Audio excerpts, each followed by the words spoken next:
روشنی کرے تو حد، اجالا کرے تو حد، خوشبو کرے تو حد،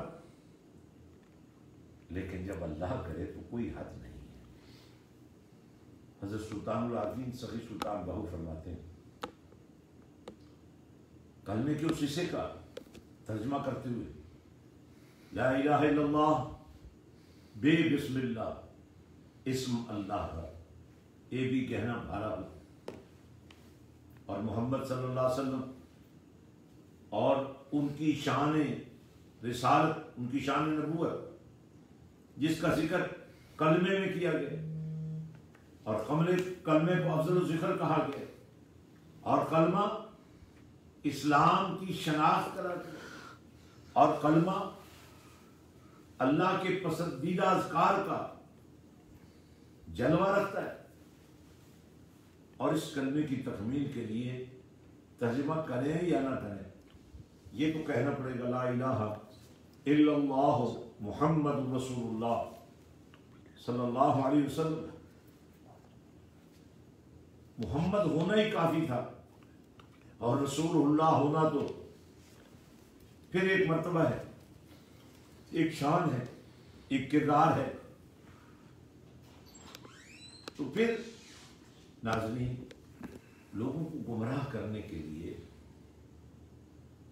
لوگوں کو رائے حق سے ہٹانے کے لیے علم کو، ابلیسیت کو اکٹھا کیا جا رہا ہے، علم کو ابلیسیت کے دائرے میں لانے کی کوشش کی جا رہی ہے۔ جب اللہ نے فرمایا اے فرشتوں آدم کو سجدہ کرو، سب نے سجدہ کر لیا الا ابلیس، کہنے لگا میں سجدہ نہیں کروں گا، کیوں؟ اس لیے کہ انا خیر منہ، میں سے بہتر ہوں، اور میرے بہتر ان کی دلیل یہ ہے کہ یہ مٹی سے بنا ہے اور میں آگ سے بنا ہوں، اور آگ مٹی سے زیادہ بہتر ہے، سپیریئر ہے۔ یہی بات اللہ کو پسند نہیں آئی، فرمایا تیرے مردود ہونے کے لیے یہ بات کافی ہے، تیرے مرون ہونے کے لیے یہ بات کافی ہے، تجھے ریجیکٹ کرنے کے لیے یہ بات کافی ہے کہ بنانے والا میں ہوں، فیصلہ تو میں کروں گا کہ کون بہتر ہے، تم کون فیصلہ کرنے والے۔ پھر زندگی بھر کی بات نہیں، سجدے، اذکار، تسبیحات سب لعنت کا طوق بنا کر اس کے گلے میں ڈال دی گئی۔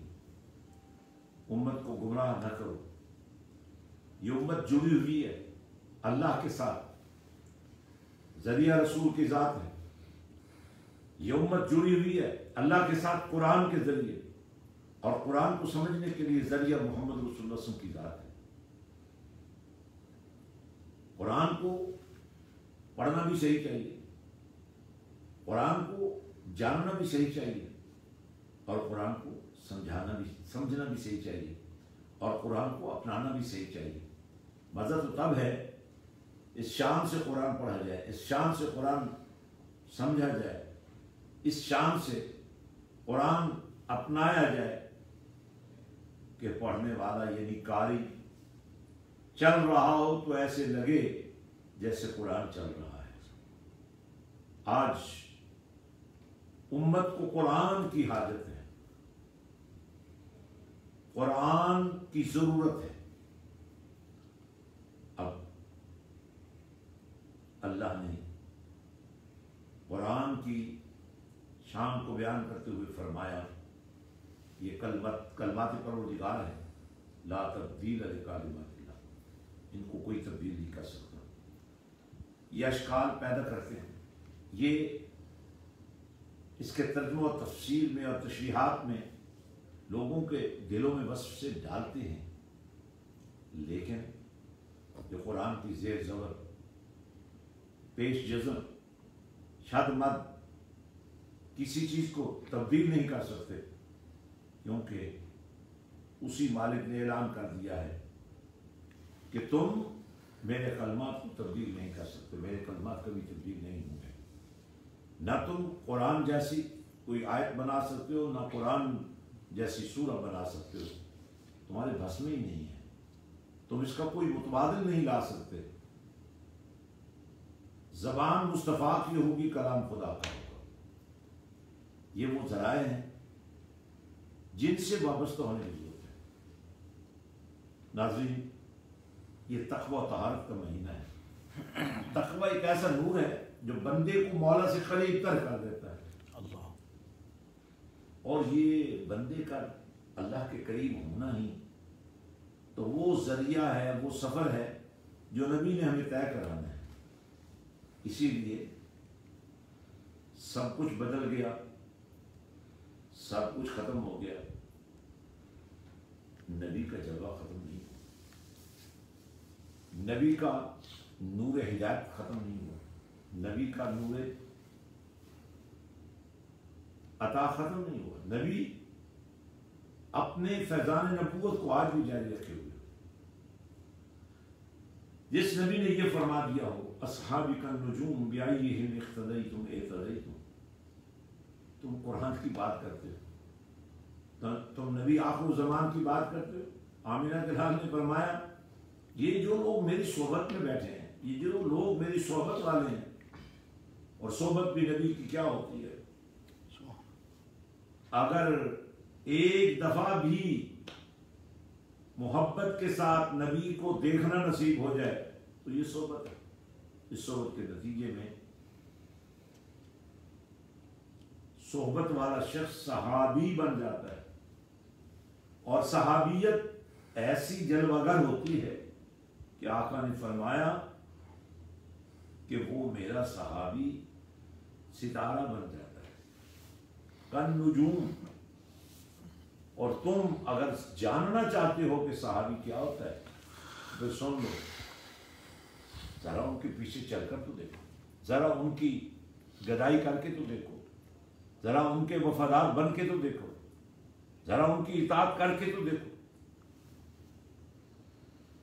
ان کی اقتداء تو کرو، ان کے پیچھے تو چلو، ان سے محبت تو کرو، ان سے نبی کے عشق کی بھیک تو مانگو، رسول اللہ صلی اللہ علیہ وسلم سے وفا کا نور تو مانگو۔ جس نے اخلاص کے ساتھ صحبت رسول صلی اللہ علیہ وسلم کے علمبرداروں کے ساتھ تعلق محبت قائم کر لیا، اللہ پاک ان کے لیے ہدایت کے دروازے کھول دے گا۔ بڑے بڑے صاحبان علم، شیخ الحدیث کہلانے والے، شیخ القرآن کہلانے والے، دعوت قرآن کے علمبردار ہونے والے، بعض اوقات اتنی چھوٹی بات کر جاتے ہیں کہ اپنے کیے کرائی پر پانی پھیر دیتے ہیں، پھر ان کا نام نشان مٹ جاتا ہے، پھر ان کے ماننے والے نہیں رہتے، کیونکہ جو شخص قرآن سے ہٹ جائے گا، قرآن کے ترجمہ و تفسیر سے خیانت کرے گا، وہ فرقہ، وہ فتنہ، اور فرقہ اور فتنہ کی عمر کتنی ہوتی ہے؟ ایک بلبلے کی طرح ہوتی ہے جو ہوا کے ایک جھونکے سے ختم ہو جاتا ہے، لیکن جو جماعت بن جاتے ہیں، ید اللہ والجماع، اور جماعت پر تو اللہ کا ہاتھ آ جاتا ہے۔ ناظرین، اپنا زور اس بات پر نہ لگائیے کہ نبی کی شان کم سے کم کیسے بیان کرنی ہے، اس بات پر زور لگائیں کہ نبی کی شان کو زیادہ سے زیادہ کیسے بیان کرنا ہے، اور پھر نبوت کا فیضان دیکھیے سمندر بن کر تمہارے من کی خشک کھیتی کو شاداب کر جائے گا، آباد کر جائے گا۔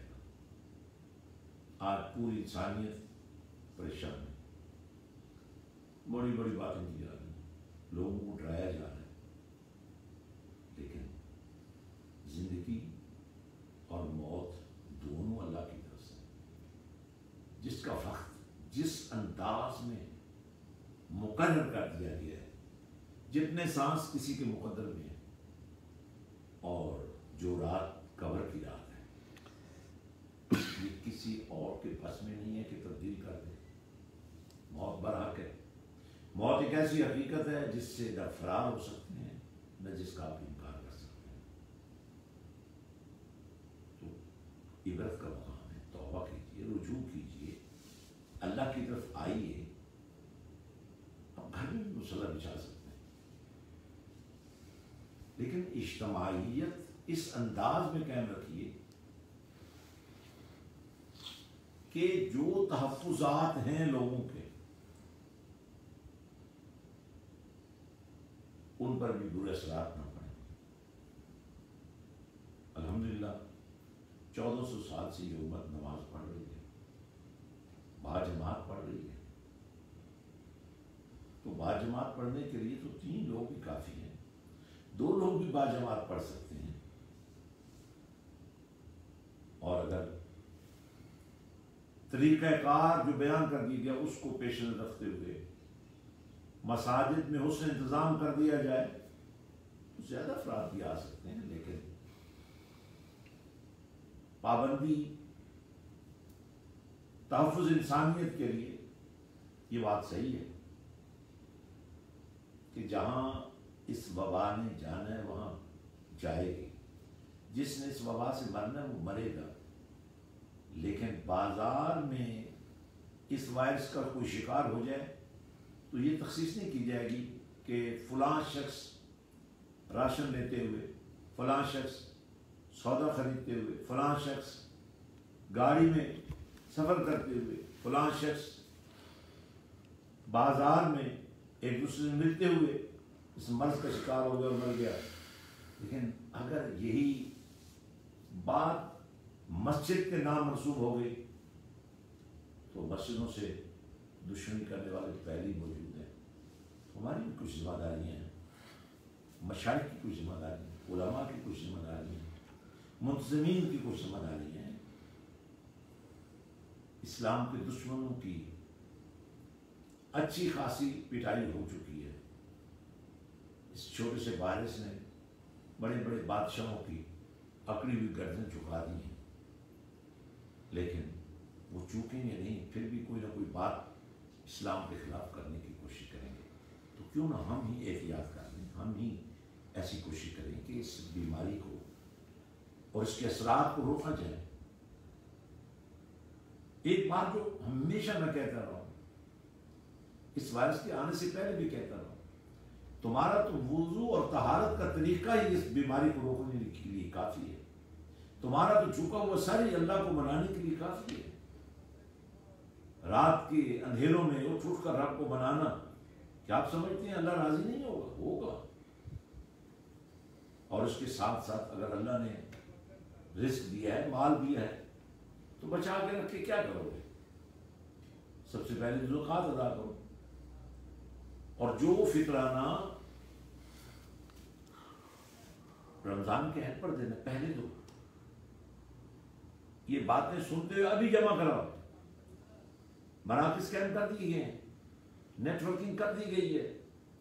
فطرانہ، زکوٰۃ، صدقہ و خیرات، افطاریاں، سحریاں.